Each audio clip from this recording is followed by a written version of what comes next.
Hey, how you doing? This is John, and welcome to John's Long Box. Today we're going to look at Miss Victory, the Miss Victory special. This is by AC Comics, by Phil White and Cindy Martin. Um, I hate the term guilty pleasure. Either you like something or you don't. You know what I mean? And if you like it, why are you embarrassed by it? But I guess it's really the only term that fits. Is AC Comics is kind of a guilty pleasure, but again, that makes me feel bad because that's saying that there's something wrong with AC Comics, and there's nothing wrong with AC Comics. I never met what's his name, Bill Burke, I think his name is the guy who runs. I'm sure I'm saying his name wrong, but I never met him, but I kind of like him. He seems to be an important guy in the comic book industry, a hardworking guy. He's been here for decades, still putting out pretty decent comics, and I got nothing but the best wishes for him. So let's look at this indicia.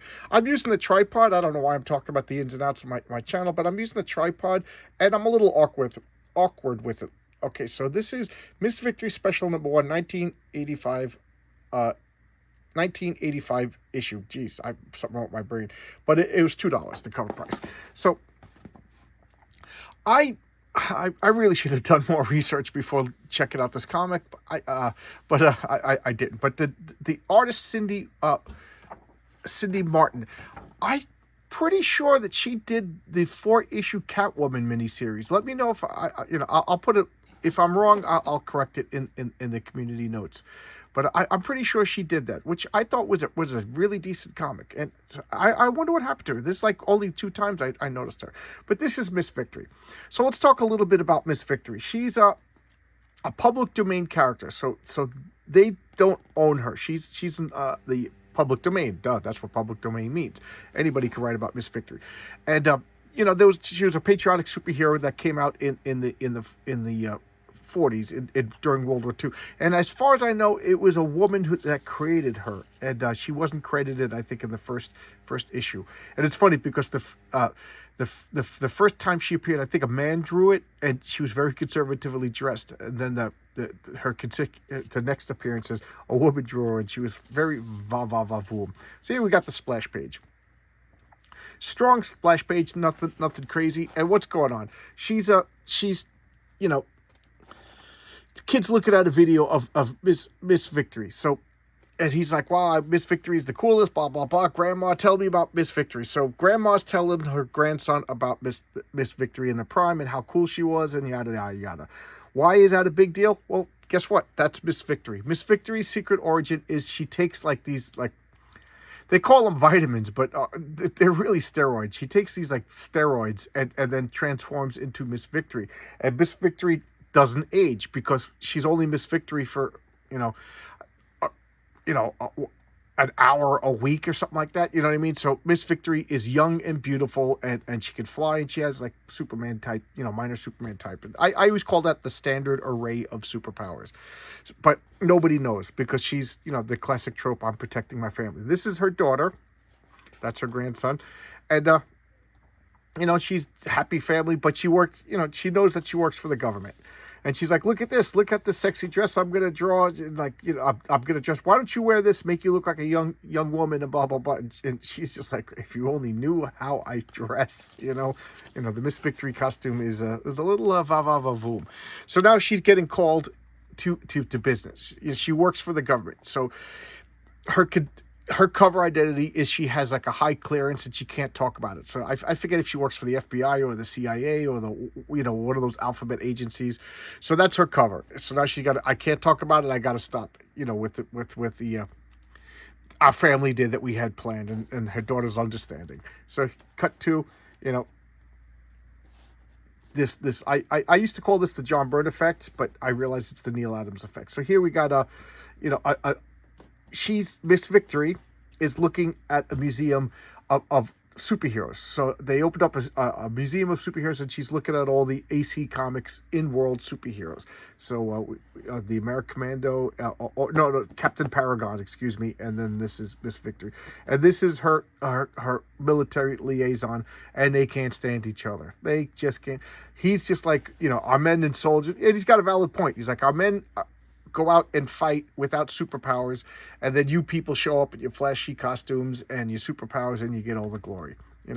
It's typical. And I think I think that would happen a lot. Look, there's Captain America in the back, but it's, they they covering him up. So we got Phil White is the writer editor, Cynthia Martin pencils, Pal Jensen inks.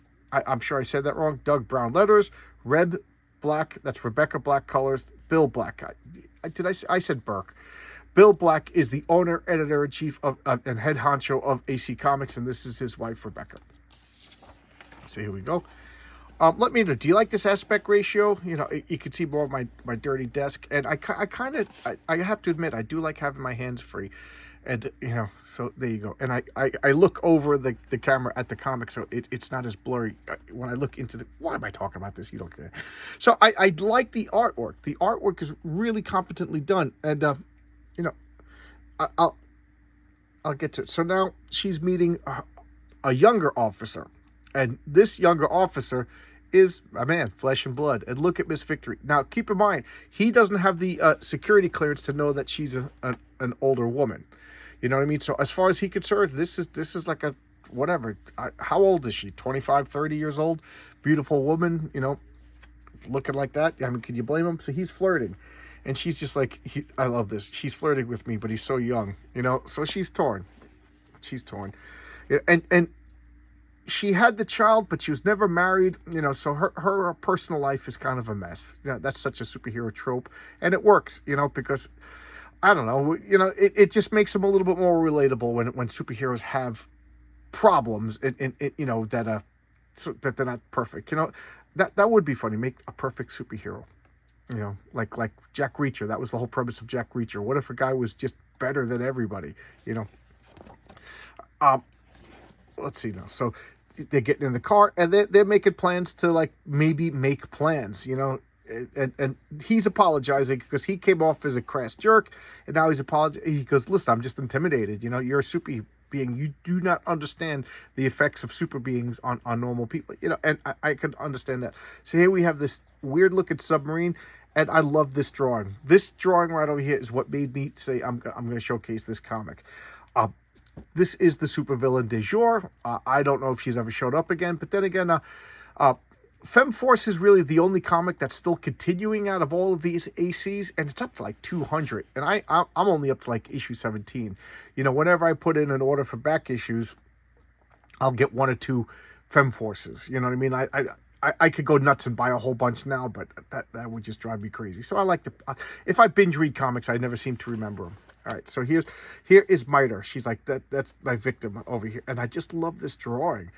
I really, really want to look up more of Miss Wilson's artwork, because I don't know, just something about this drawing is just this, look at all of the, is that called hatching? Or just all the pencil lines on the little boxes. I just think it's, and I love the way they all contour and curve to the shape of her body. She's an in-shape woman, so that's always pleasing to the eyes. But just something about this armor on it, I could go off and off and off. I just love this panel, and she's got this Jack Kirby Hella kind of headdress, and then we got Confident Highway, and it's staticky because she's under the water, under the sea, down where it's wetter, down where it's better, under the sea, and good. I've seen enough. She's going to launch her attack. So now's the time to strike. To begin the glorious master plan conceived almost 200 years ago. And I'll admit it's a lousy master plan. So they're flirting. I guess I've secretly let you intimidate me all these months. Sorry, Tom, it wasn't on purpose. I'll be more considerate. Tom's actually opening up to me, and I like it. Ooh, they're flirting, healthy red-blooded man, healthy red-blooded woman, and he's like, the driver is like, so they're not paying attention to the road. They're letting emotions get in, and then holy cow, look at this woman over here. She's just standing in the road, and she uses this electrical powers to basically be magnetic powers is the only way. Yeah, but then again, electricity is magnetics, right?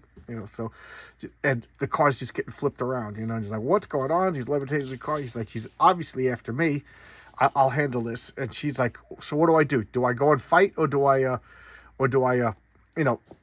rescue everybody? She's the hero. You know what she's gonna do. So the car's just I've never witnessed power like Miter. That's the name of this woman, Miter. I gotta why is it MITRE? Does it make sense? I don't know. Not, that's one of my pet peeves. When a name doesn't make sense to the actual superpower, it drives me nuts. So yeah, does MITRE make sense? I don't. What I know a MITRE saw cuts it. You know, like the Pope's hat is a MITRE. But why? What does it have to do with electricity and everything? I don't know. Now I'm talking myself out of liking it, but I'm crazy. So now they're fighting. The battle. You know, she hits her in the face with electricity. It hurts, but she can't stop. And bite her. Look at the body language. Meanwhile, the car's just hovering. You know, points off. You know, minus 10 points for Gryffindor over here. She doesn't save the two men. She doesn't save this guy was knocked unconscious because who cares about him? He's just a plot contrivance. You know what I mean? They could have just got rid of him and had him driving the car. And he takes out the gun out of the glove box. Why he isn't carrying a gun since he's military, but I guess you don't bring one to a civilian function. What do I know? I'm not military. So he's blasted his way out of the window because he can't roll down the window. He can't do anything because of MITRE's power is sealing it off. And now, as Miss Victory and MITRE are fighting, the car is rotating and the guy kind of fell out. So now he's holding on to the driver and she's like, "What? I can't. Like this woman's distracting me." And so he's just flinging at the car, and now the people are falling. So she has to save him. Screw the driver. You know, let the driver fall. He's dead. I can't get him. So, you know, how she knows he's dead already, whatever. But like I said, he was a nobody. He was what is that, like Rosencrantz and Guildenstern? Like he was just there to service the plot. There was absolutely no reason for him. So poor guy got dead. You know, whatever. Why am I laughing at that? So she flies over and saves her love interest. He's got nasty bruises, but no major damage. His pulse is strong. Now what? Lightning bolts. Boom! Just shattering the car. And now she's like running along the water, like skipping along at super speed. And, you know, going after the submarine. And now we're having a flashback. So MITRE's ship is further than it seems, and I have no idea how fast I'm swimming. Like all my abilities, it's untested. Why is it untested? Because she's experimenting with a new formula. The original, so that she was working on like a government program to make a super soldier, and the guy they tested it on took the name Black Commando, and it was like excellent success, except it drove him nuts. After like 3 or 4 missions, he went nuts and became a bad guy. They overpowered him and put him into stasis. Now, that was bad enough, but that was also her fiance. Dun, dun, dun. So her fiance, and then of course, in true comic book fashion, he gets revived. So she thought he was dead, you know, or at least forgot about him after all these decades, and he's revived and comes out of stasis, young and handsome, but crazy, you know. And to him, no time has passed, so he doesn't think it's odd that his love is still alive. So she's recalling her origin testing. So she's testing a new vitamin V compound or something like that. These are other characters. Now, the thing about AC Comics is they had Captain Paragon, they had the Sentinels and all that, but the only comics that seemed to stick around to sell were the female characters. So that became AC's shtick, is the female characters. So all the female characters joined what they call Femforce. We have Miss Colt. She's got 238. I've been waiting all video to make that joke.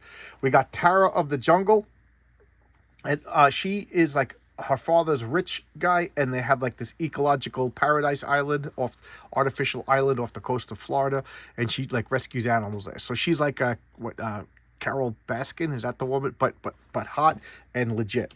And then Black Diamond, and I think there actually was like a low budget TV movie called Black Diamond starring Sybil Danning. Does that name ring anybody's bell? Oh, okay. So here we got, I forgot this was here. These are advertisements. In the first issue of Femforce, they went back in time and fought poorly drawn dinosaurs. This is Night Vale. Night Vale was originally oh God, why can't I think of the name? But she was originally a Phantom Girl. So Phantom Girl I don't know how they did this, that they used Phantom Girl, because Phantom Girl is a DC property, but I think at one point she was public domain. I don't know. But then they ended up changing her to a Night Vale, and then they retroactively called her the Blue Bulleteer. So she was a gun-toting vigilante who became a easily AC Comics most powerful superhero. She's sorcery powers, so plot powers. This is the Sentinels of Justice. This is the main team. This is Dragonfly, which was a very interesting comic, and I should showcase that. I think that was my favorite out of all of these AC comics, and it only lasts like 4 or 5 issues, and she ended up like the last issue she was defeated. So pretty weird. Kind of like how Omak just ended abruptly and he was defeated. Is Captain Paragon? He's like the Superman of the team. And here's their in-house news. It seems like every comic company has their in-house news, which I think is good. So here's the submarine. She's climbing up the submarine. I take it back. I said she flew, but what I meant was she jumps. She can't fly, but she can jump. Like she's basically like a Superman. She's limited in vulnerability. She could jump a quarter of a mile kind of thing, or an eighth of a mile. I forget. And now she's bashed unmerciful into the subway. Miter, as expected, doesn't like that. I just really dig this armor. I don't know. It's a cool design, but now every time I say Miter, I'm getting myself madder and madder and madder. So she smashes in water. It starts. What's that called? Explosive decompression. It takes out Miter, and Miter, at last gasp, she uses her lightning, which is basically magnetic powers, and now they're fighting again. She's gesturing, she's, trapping her in iron, and she's just smashing up. Competently drawn. To be totally honest, if I found this woman and she had good rates, I would let her. That sounds so wrong. I would hire this woman to draw my comics. I really do like it. I think it's good. So it's good. I probably would have like a heavy influence and demand more in the background, but that's me. And now they're fighting and struggling. And here we have the male that was in the car. He was the target all along, not Miss Victory. Why? Because that's her son. She's the mother. She comes from this convoluted, plot-heavy Atlantean race. So it's basically Atlantis without saying it's Atlantis. They're this technologically advanced race, and their biggest tenet is isolationism. So the super advanced, the Wakanda thing, the super advanced. Why doesn't anybody know about it? Because they're isolationists. And as humanity got more and more advanced, they were to more and more extremes to hide who they were and where they were. So now they built an artificial city under the ocean. So they're not water breathers, but they live under the water. And this is the little baby military guy, and he was removed from his parents and raised an orphan at mankind, because everything about this society is structured, and she did the lovey-doveys with an unapproved person, so they got rid of the kid. He's like, oh, that's her sister. Yeah, she's not the mother. She's the sister, because mom was exiled for lovey-doveys with the wrong person. So I've come to rescue you and bring you home. And she's like, oh, wow. So now her powers are waning because of her metabolism is metabolizing the vitamin compound. She's getting old. She takes the vitamins, and she's all renewed again, and she's just beating the crap out of her. She discovered Miter's weakness, which is range. Is that anybody? Everybody has the range or weakness of range. The farther away you are from Miter, the less her magnetic powers work. Big deal. So she stays far away from her, and she beats her far away, runs up, kicks her, and won't let Miter get close to her, and that she rips off everything. They're hugging because, remember, they shared a moment, and they command her, you've been monitored. You've let too many people see you. You've broken out our biggest survival rule, which is stay hidden. So they call her back in this silly looking submarine, and she goes, your brother. They're running. They're gonna go find her. And what happens? The submarine it blows up. They sacrifice her because her mission to rescue her brother wasn't sanctioned by the isolationists. So they're like, you broke our rule. You stole a submarine. You took this suit. the miter suit, and you're doing all this stuff. So they remote activate and blow up the submarine, and they are on some island. It's like, he goes, is there anything, because you rescued me, is there anything I could do to repay you? She's like, I can't think of anything. You can't. And the lovey-doveys. And he wakes up in the morning. She's old, you know. Don't you hate that? You get a nice, beautiful, young, sexy woman, and you wake up and she's an old hag. That's happened to all of us. And so she's like, oh, she runs away. And he's like, Miss Victory, where are you? Where you run away? He's like, he's come to. So he puts on this, and now he's like, why did you run away from me? Don't call me Vicky. And then back to fighting. You know, I don't owe you any explanations. Fight. I don't have to take lip. Why didn't she just say I had to go to the bathroom? Just say, you know, I woke up in the morning, I had to go to the bathroom. You know, we had one night of lovey-doveys. We're not at the busting in on each other on the toilet stage yet. And now they're back to fighting. And, you know, today cost me. I finally met a guy, and my powers, you know, whatever. And here we got Night Vale doing a graphic novel, Blood Rights.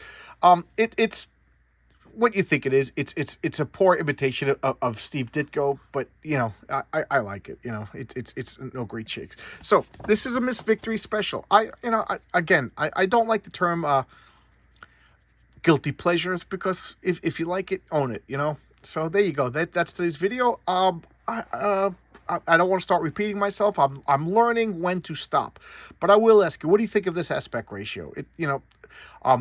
I got a webcam, I got a microphone, but I don't know. This computer that I use was built by friends who are computer people, so it doesn't have like Windows or Microsoft and all that stuff. So I don't know how to use it. They know how to use it. So I'm like, my wife and I were trying to figure out how to use my webcam to actually make the video instead of my phone, and I was getting mad at my wife, and it's not her fault. You know, she was being nice and helpful, and she was like, "Well, I'm gonna go upstairs now," you know, because I was getting snappy. So there you go. I'm a jerk. All right. So thank you. Why am I talking about that? All right. I'll see you guys tomorrow with another video, and thank you so much. I'm having so much fun with these live chats. I haven't said it in a long time. I appreciate every one of you guys. It's a lot of fun. I'm trying to make it to 1,000 subscribers. You know, I'm trying to get monetized. I don't feel like that's a bad thing to admit.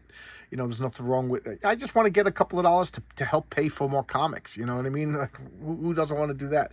That would be fun. So if you could subscribe, if you haven't, if you could get other people to subscribe, and you know, just put on autoplay, turn on your computer, put on autoplay. Play all my videos while you're at work. You don't even have to watch me. And all right. Thanks a lot, guys. Bye-bye.